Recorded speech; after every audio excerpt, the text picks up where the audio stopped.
Welcome to Category Visionaries, the show dedicated to exploring exciting visions for the future from the founders who are on the front lines building it. In each episode, we'll speak with a visionary founder who's building a new category or reimagining an existing one. We'll learn about the problem they solve, how their technology works, and unpack their vision for the future. I'm your host, Brett Stapper, CEO of Frontlines Media. Now let's dive right into today's episode.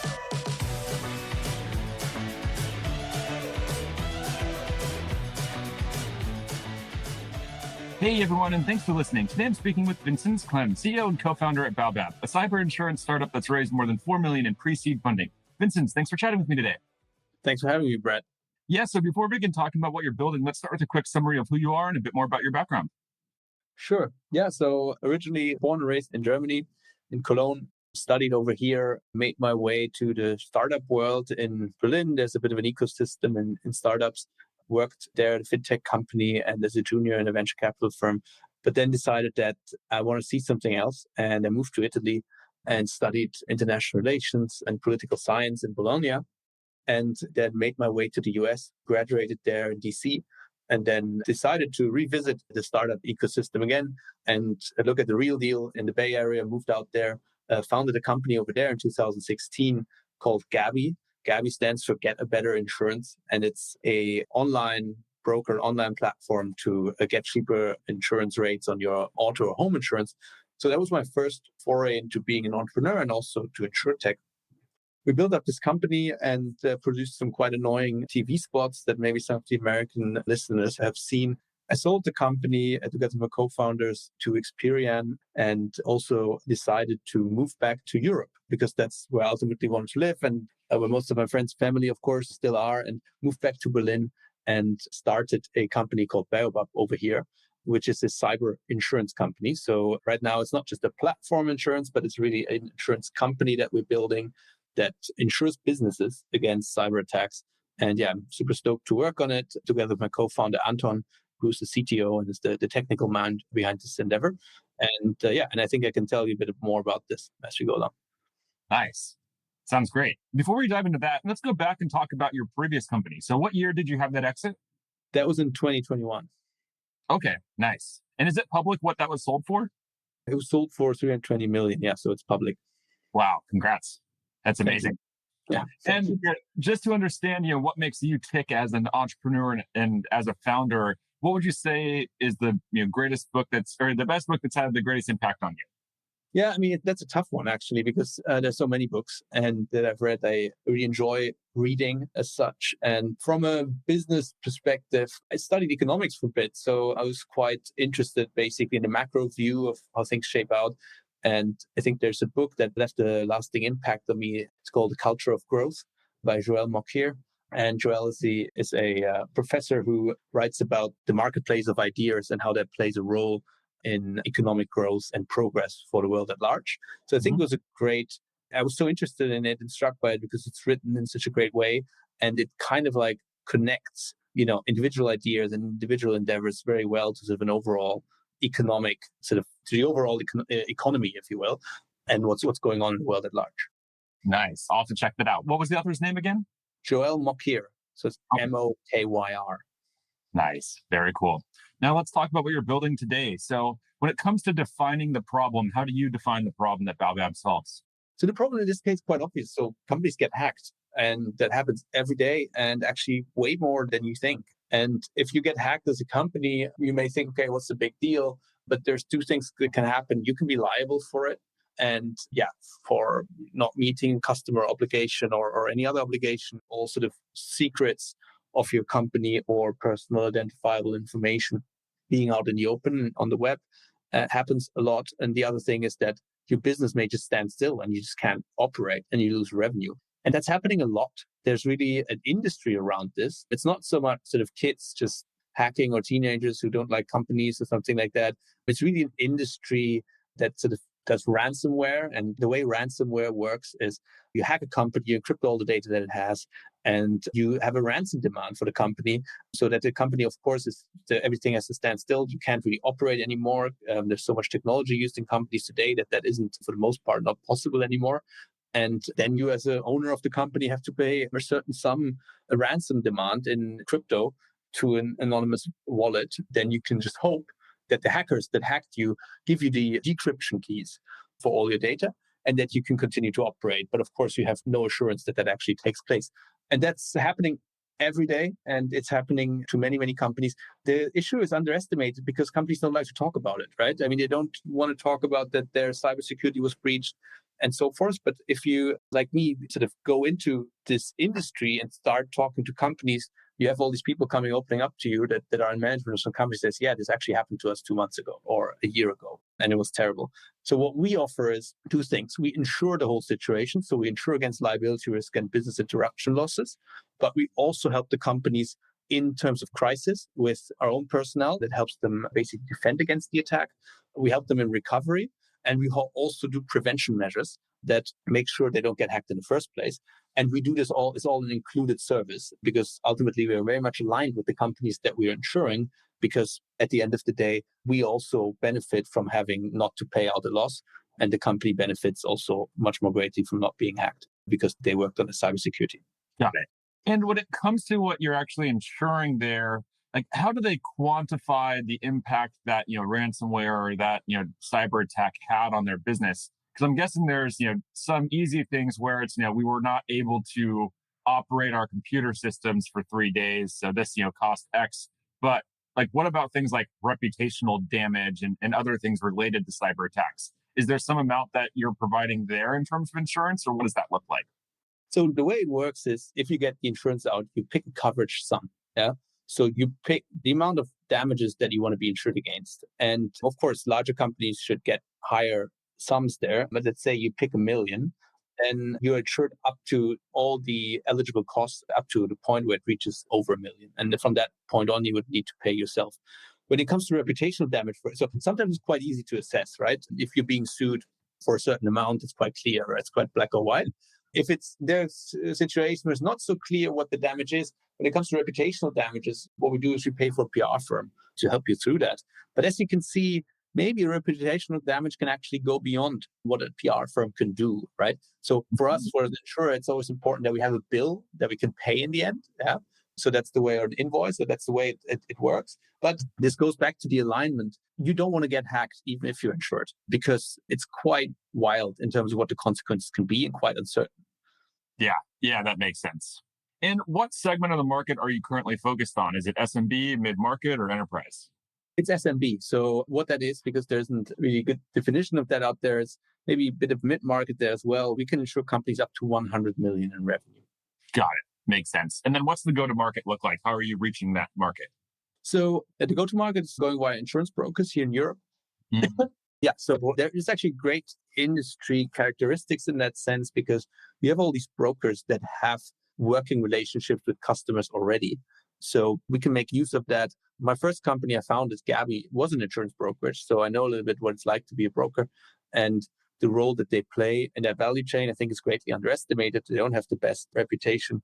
Especially on the B2B side, you can see, okay, there's actually quite complex risk situations that they insure for their corporate customers. It's quite an interesting and complex job. And in terms of go-to-market, that's the go-to-market channel that we make use of.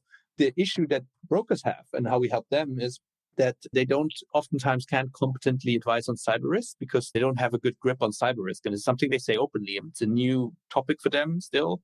It's some of whatever 30 products or so they're selling. So they actually welcome support in helping understand the risk of their clients better. And that's what we help them do by visualizing the risk, by creating reports for them and so forth that they can use in front of their customers. Got it. And do you see them being pretty open to selling new products like this? Are they generally receptive to that? Yeah, they are. So just to catch everybody up on this, it's not such a new product that we would have invented this. So there are brokers that have been selling cyber insurance in the US, in Europe, and in other geographies, but it's still comparably new. And then we're a new provider, right? And we're offering more than a typical insurance company because we really built an engine that calculates what the prevention measure is that your SMB should take this quarter, for example. Yeah. And that's something that brokers can offer to their customers on top of what they're generally offering, which is an insurance policy. And this is being very well received by brokers and by customers. Got it. Okay, that makes sense. And when it comes to market categories, then, do you place yourself in the cyber insurance market category, or are you thinking about this as a totally new category that's going to eventually form? I think it's a category. The category is evolving. And we're definitely the ones in Europe taking the biggest step towards that. We think of our service that we offer, or product bundle, or product offering, to be probably 50% around cybersecurity, prioritization, and risk management. And the other 50% of the value add is the policy itself. Some insurers offer, and prevention training here and there or something like that. It's not really integrated in the product. It's not really tracked. So maybe the value add there is more like 5%. Yeah. But we think that the future of cyber insurance is the way that we do it, that there needs to be specialized players that have a strong cybersecurity DNA, and that it's not so successful to just have this as one of your 40 products that you offer as an insurer, but you don't really have the understanding in-house as to what the nature of the risk actually is and what customers can do to prevent it. And that, especially in this risk category, brokers and customers will look for more specialized players that can really advise them competently. Mm-hmm. So I think, like, if you say new category, probably the next evolution of it. And we're part of a wave there of a couple of companies, and this trend is alive and strong. Got it.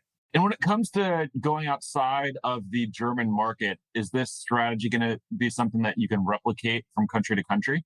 Yeah, we can actually. So there needs to be localization, and there's some steps that we need to take, of course, so it doesn't scale itself. There's language barriers here in Europe and different jurisdictions and insurance regulations and so forth, right? So we need to work through all of that. But the fundamental need is the same everywhere. And we're actually opening up our second country after Germany in a couple of months, will be Austria. It's the easiest to go for because the jurisdiction is quite similar. And, of course, language-wise, it's easy. But then we will go from there to other EU countries first and then globally.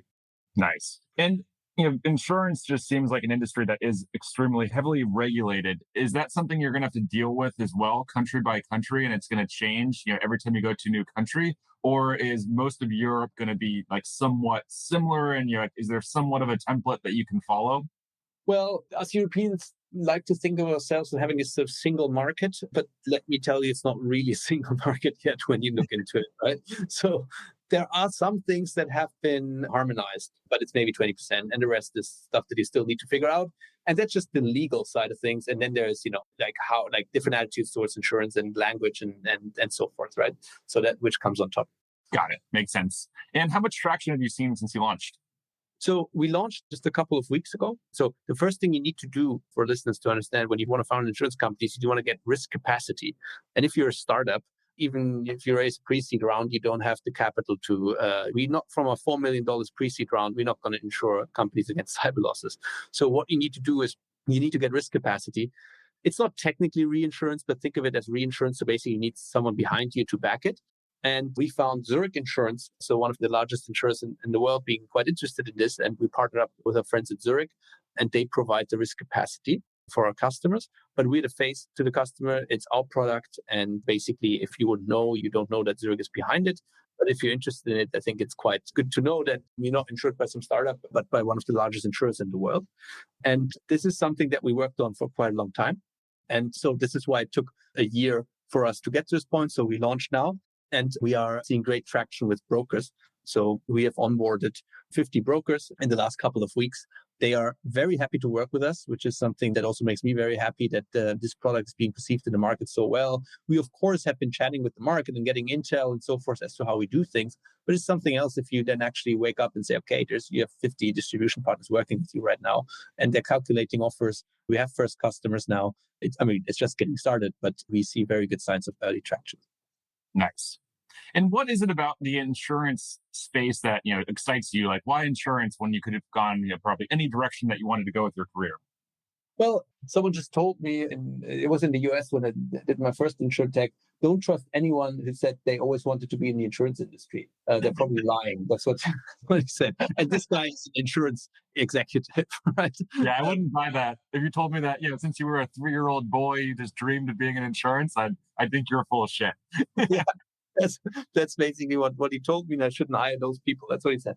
But to an extent, if you're then in an industry, at least I'm the type that then is very interested in understanding how things work, right? And how does this whole world work? And I'm especially interested in it if it's a little bit behind the scenes and not so glamorous, but actually is large and complex, and there's lots to uncover, right? And that's kind of like the mindset that I have when I'm like moving around this industry, which I did property and casualty personal lines insurance in the US, which was totally new to me. But that's, your auto and home insurance products that most folks, of course, have. Now in cyber insurance for corporates, it's totally different, right? So I'm learning a lot still every day and love being in touch with folks in the industry, underwriters, reinsurance underwriters, to understand how do reinsurance treaties work, how is this whole industry coming together, how does the Lloyd's market work, and so on and so forth. So this is super interesting to me. And it is ultimately, insurance is not really like the societal function of it is something that you don't really need to explain to anyone. I mean, it's a very old product. It helps, of course, manage risk and distribute it across society and the economy, and basically have a more resilient economy and society through that. So I think that fundamentally is a given. Nice. That makes a lot of sense. And if we zoom out into the future, what would you say is the 5-year vision for the company? Yeah, I mean, in the next couple of years, maybe we get it in 5, that'll be super quick, but we want to be the market leader for SMEs and SME cyber insurance in Europe. And that really means we will insure companies that are a bit larger, so also mid-market, up to 1 billion in revenue in most or all of the EU countries, and want to establish this way of insuring companies that is very focused in on cyber risk. It sounds strange because you think cyber insurance should always be focused in on cyber risk. But let me tell you, it's not. I mean, the way that insurance companies do business today is they don't really look deeply into the cyber risk. They look into, okay, this is an industry that has X amounts of attacks. This company in this industry is so and so big. They have a firewall, yes, no, a couple more questions, and then that's it, right? It's not a very granular analysis. And we think we have to bring this granularity to the industry. We have to make it in a very data-driven way, build risk models that actually work and are not basically sort of best guess type models, and basically make this really a mature insurance category, as is, for example, auto insurance today. Nice. That's amazing. Unfortunately, that's all we're going to have time for today. If people want to follow along with your journey, where's the best place for them to go? Well, of course, to our website, to baobab.io. You can follow us on LinkedIn. That's where we publish sometimes. We'll actually continue to publish more in the future, especially on cyber threats and things that we're seeing in the market that are interesting to business owners, but also, just folks that are interested in general as well. Nice. Amazing. Well, thanks so much for your time, and look forward to seeing you execute on this vision. Thank you, Brad. Thank you for your time, and thank you for having me. All right. Keep in touch.